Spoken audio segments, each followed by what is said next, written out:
At dinner, my sister's 11-year-old spat in my food and said, "Dad says you deserve this."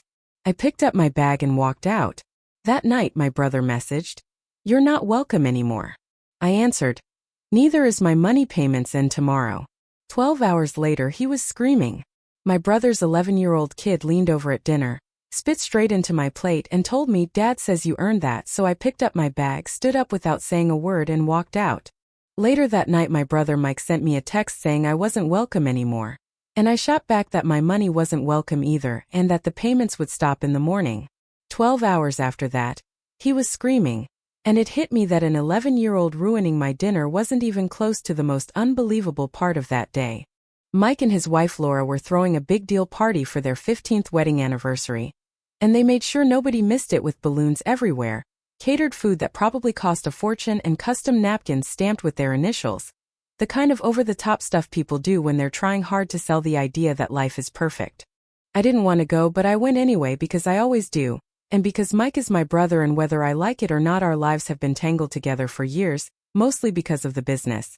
He likes to act like it's his company too, and on paper he does technically own a piece of it, a small one I handed him years back when I thought keeping it in the family was the right thing to do. The truth is, it was my vision, my grind, and my money that built it from the ground up. And Mike was just the guy I allowed to sit in on it, but over time he started acting like he'd built the whole damn thing himself. As the company grew and the money got better, his sense of entitlement grew right along with it, and he started making comments about my house and then the second place I bought near the lake, saying stuff like a single guy doesn't really need all that space. Then about a month ago he flat out asked if I'd ever thought about signing the lake house over to him since I don't have kids and probably never will, and I laughed it off and said no, but the look on his face told me he was dead serious. Even with all that, I still wasn't ready for what went down at that dinner. The dining room was packed with people, my parents, extended family, and Laura's relatives too, and Mike's son Evan was sitting right next to me. Evan has always been a handful, spoiled, loud, no sense of boundaries, but that night he took it to a whole new level. While everyone was still talking and getting settled, I was fixing my plate when out of nowhere Evan leaned over, spit right into it, shoved it back toward me and said, "Dad says you deserve it." It didn't sound like a kid blurting something out, it sounded practiced, like he'd rehearsed it. The whole room went quiet. Everyone heard it and everyone saw it. And not a single person did anything about it. Nobody told Evan to apologize, nobody asked Mike what the hell was wrong with him. My mom looked at me like I'd spilled a drink, my dad kept chewing, Laura smiled, and Mike didn't even pretend to be embarrassed, he actually looked pleased. I stood up, grabbed my bag, walked out, and drove home without raising my voice or shedding a tear. Just a calm, clean exit. At 10:08 that night, Mike texted me saying I wasn't welcome in his house anymore. A short, smug little message that he probably thought would hurt, but it didn't land the way he expected. I replied right away that my money wasn't welcome either, and that the payments would stop in the morning. Then I heard nothing back. I shut my phone off and tried to sleep, but my mind kept replaying Evan's face, the smirk, the pride in his voice, because that wasn't just a brat acting out. That was something he'd been taught. What I didn't realize yet was how hard my message was about to hit. About 12 hours later, Mike completely lost it, not online and not directly at me, but outside one of my shops just after 6 in the morning. I woke up before sunrise without an alarm. My body already tense for reasons I didn't understand yet, and when I checked my phone it was stacked with missed calls from numbers I didn't recognize. I tapped the latest voicemail and heard my manager's voice, low and rushed, telling me Mike was outside the shop yelling. That got me moving fast, and I pulled up the app connected to the front camera, where I saw him pacing the sidewalk in broad daylight, face red, arms flying, shouting things I couldn't fully make out over the traffic. Cars slowed as they passed. One woman crossed the street to avoid him, and even though the doors were locked, Mike wasn't trying to get inside, he just wanted eyes on him, and he got them as people stared, whispered, and pulled out their phones to record. I didn't flinch at all and just let him blow up, because at exactly 6:03 a.m., every automatic payment tied to his bank account had been cut off. He probably found out when the food supplier refused delivery, or when Laura noticed their kids' tuition hadn't gone through. And I watched him rage like a man who believed his entire life had been stolen, because that's exactly how he saw it. For years I'd quietly prop them up, filling in the gaps, smoothing over the cracks, and handling things behind the scenes so no one had to know Mike was just a name on paperwork, and not someone actually pulling his weight. The moment he let his son disrespect me like that, and the moment I saw how proud he was of it, everything changed. That scene at the table ripped the mask clean off and showed me he didn't just dislike me, he resented me, and he truly believed my success belonged to him. In his mind, because I don't have a wife or kids, my money was supposed to serve his family, and he'd already started teaching his son to think the same way. Evan's little stunt at dinner wasn't random, it was learned behavior. By 9:30 that morning my phone was lighting up with family messages telling me I couldn't just cut Mike off, that he's my brother, that I was being emotional, and my dad called 4 times while my mom sent a long text about how money was changing me. Not one person asked what happened at the table and not one person said Evan was wrong, because what they really wanted was for me to stay quiet, make peace and keep paying. Around 10:45 Mike texted me again saying I couldn't walk away from family, and that I wouldn't even have the business if it weren't for him, which was almost funny considering he barely knew what the business looked like anymore. He hadn't stepped foot in an office in 8 months, had no idea we were shifting operations, changing suppliers and restructuring major contracts, but he was still happy to cash the checks and soak up the credit whenever family was watching. He still carried himself like a co-founder instead of the dead weight I'd been dragging along for years, so I sent him one last message telling him this was over, the money was done, I was out completely, and not to contact me again unless it was through a lawyer. He didn't reply right away, but I knew better than to think he'd let it end there, because Mike's pride was always fragile and now it had been ripped apart. He'd lost control of the story he liked to tell, and worse than that, he'd lost the one thing he never believed I'd take away, the money. That night I cooked myself dinner, poured a glass of wine, and pulled up the outdoor camera feed from the shop just to check things one last time.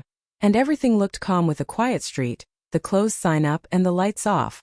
What I didn't know then was that Mike had already driven past twice, once around 7:50 and again a little after 9, just slow passes by the building like he was working himself up. At 1:38 in the morning, someone walked into the back alley wearing a hoodie and a mask, and what Mike didn't realize was that I had a second camera he didn't know about. It wasn't tied into the shop's main system and couldn't be seen from the alley, something I'd quietly installed the year before after a rash of break-ins nearby, and that tiny hidden lens tucked behind a fake vent across the street caught everything.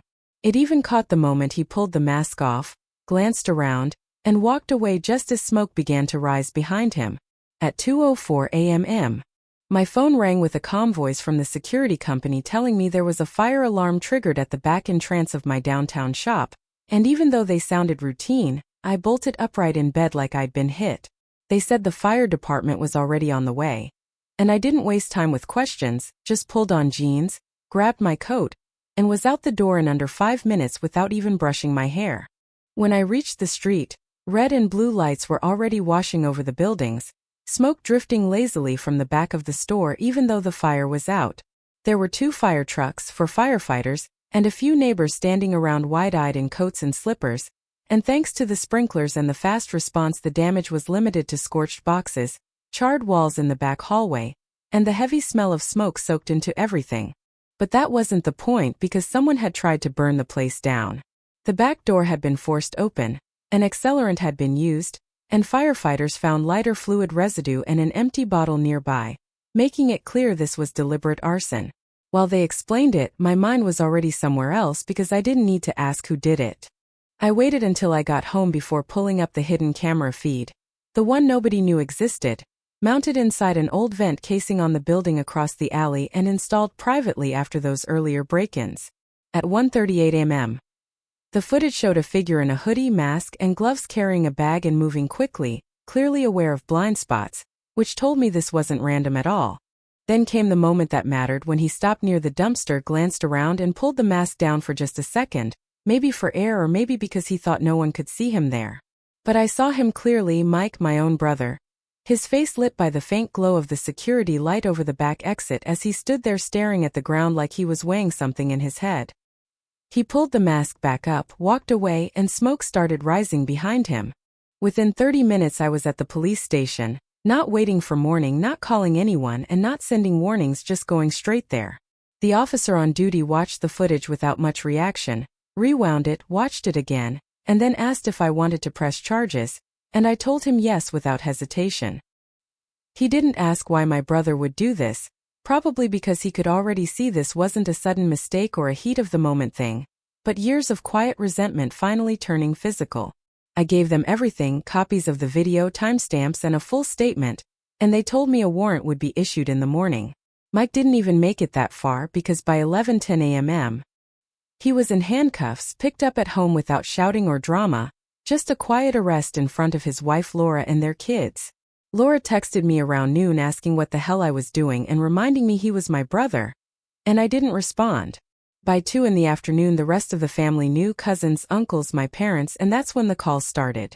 Nobody asked if I was okay, if the shop was damaged, or if my staff was safe, just questions like how I could call the cops on my own brother, how this had gone too far, how Mike always had a temper, and whether he really even burned it down. The shop reeked of chemical smoke and wet drywall and was going to take weeks to clean up, but none of that mattered to them because in their eyes I should have swallowed it and protected him, since apparently sharing blood is more important than someone trying to burn your life down. Mike spent his first night in a holding cell while my phone nearly exploded with missed calls from my mother, texts from cousins I hadn't heard from in years, and 2 voicemails from Laura, the first shaky and desperate and the second cold and sharp. Not one message asked if I was all right or whether the shop could be saved because it was all about him and how I could do this, why I went to the police, and whether I really wanted him in jail over what they called a mistake. The one message that stuck with me came from my dad, just 6 words saying I'd turned this into a mess. By 10 that morning, Mike was officially charged with attempted arson, property damage, and unlawful entry, and the judge denied immediate bail. From what I heard, Nick walked into court wearing that same smug look, like this was all a big misunderstanding that would magically disappear once I came to my senses, except I didn't, not even a little. Around noon something unexpected happened when Hannah showed up at my office and walked in like she still belonged there, catching me mid-sentence during a vendor meeting when my assistant knocked and quietly told me Hannah was waiting.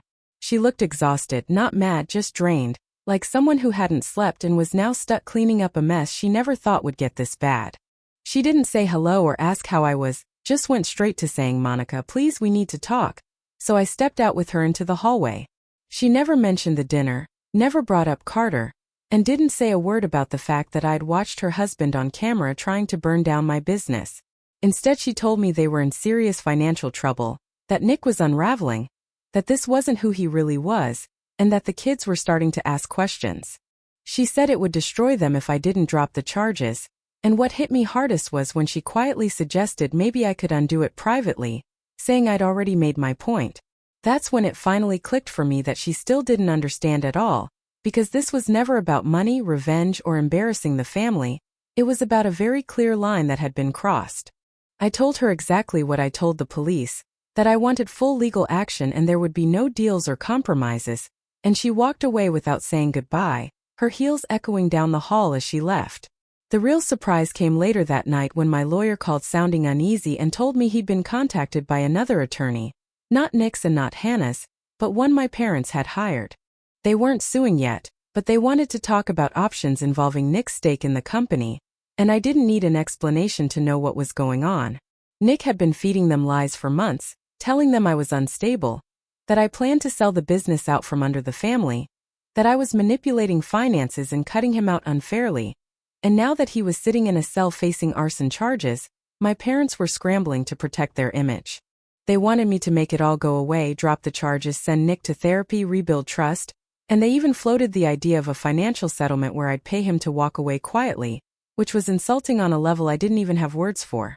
I told my lawyer we were moving forward with everything, not just the charges but dissolving his stake completely, because they'd underestimated me for far too long. That night I drove out to the lake house alone with no music, just silence, walked through the empty rooms, stared at the water, and let myself feel everything. Not just the betrayal but the relief of finally seeing the truth. The masks were gone and it was clear my family wasn't trying to fix anything, they just wanted to keep their names and hands clean while mine were still shaking from smoke damage. And Nick wasn't the whole problem, he was just the weapon and I was done being the target. When the court date came, I walked in without nerves because I'd burned through those weeks earlier, and by the time Nick's case was called I wasn't angry anymore, just tired. He looked thinner, almost hollow, like reality was finally closing in, but he still tried to stand there with fake dignity as if he wasn't there for trying to start a fire in the middle of the night, and he never once looked at me. I sat quietly behind the prosecution while Hannah came in alone and took a seat in the back, avoiding my eyes completely. As the judge read the charges, attempted arson, unlawful entry, property damage, I watched Nick's expression shift just enough to tell me he finally understood this wasn't a family argument anymore. It was real, and there was no coming back from it.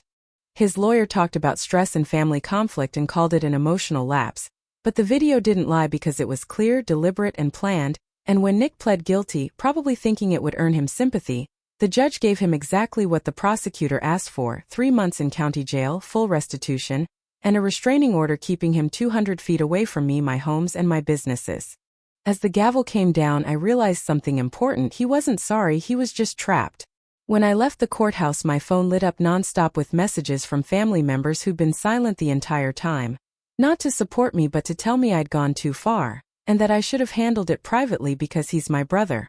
That's when it really sank in that they'd all been waiting for me to back down, and not one of them ever said he should have never done what he did, because they weren't interested in accountability, they were just uncomfortable with consequences.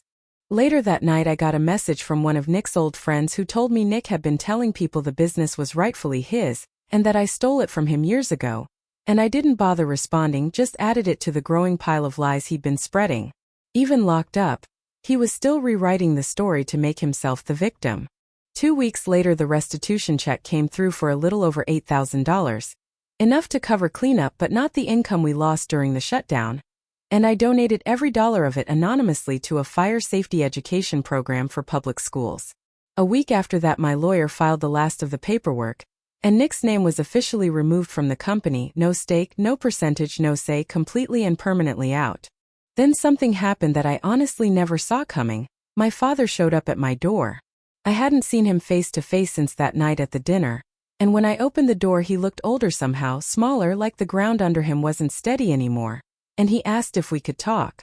I let him in, not because I wanted to hear excuses, but because I needed to hear what he would say when he couldn't hide behind texts or silence and had to look me in the eye. He didn't apologize, didn't mention the fire, and didn't ask how I was doing. He just sat down and said he thought I'd made things harder than they needed to be. I stayed quiet and let him keep going while he told me my mom hadn't been sleeping, that she blamed me for how far everything had gone, and that Hannah was struggling with the kids. And then he asked me a question that stuck with me, asking if it was worth it. In that moment, everything became clear to me, because they had never really seen me as a person at all, just a resource, a wallet, a fixer who was supposed to smile and absorb the insults, the sabotage, and even the fire if that's what it took to keep the family together. I told him the truth, that it wasn't worth it, but it was necessary, and he left without saying goodbye, and I never saw him again after that. Nick got out 2 weeks early for good behavior. At least that's what Hannah said in a voicemail I never asked for and didn't fully listen to, just enough to hear her say maybe now we could all move forward. And I never called her back because there was nothing left to move toward. After 3 months in county, Nick came home to a completely different life. No job, no stake in the business, and no reputation left outside the family. But even then, the story never changed. He was just in a bad place, he made a bad decision, he'd suffered enough. And somehow I was still the one who went too far and ruined everything. It started quietly with missed invitations and group chats that went silent. Then I heard through a friend of a cousin that my mother was telling people I'd become hard to understand lately, that being single had affected me, that grief was changing me, and that one stung because they still couldn't admit the truth even to themselves. It was easier for them to believe I snapped than to accept that their son tried to burn my business down.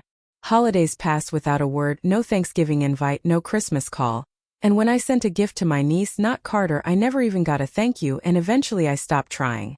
I shifted the business into its next phase, opened a second location in another part of the city, rebranded, quietly cut ties with suppliers who were too close to Nick, and rebuilt everything stronger and more protected than before, letting the door to my old life close slowly behind me.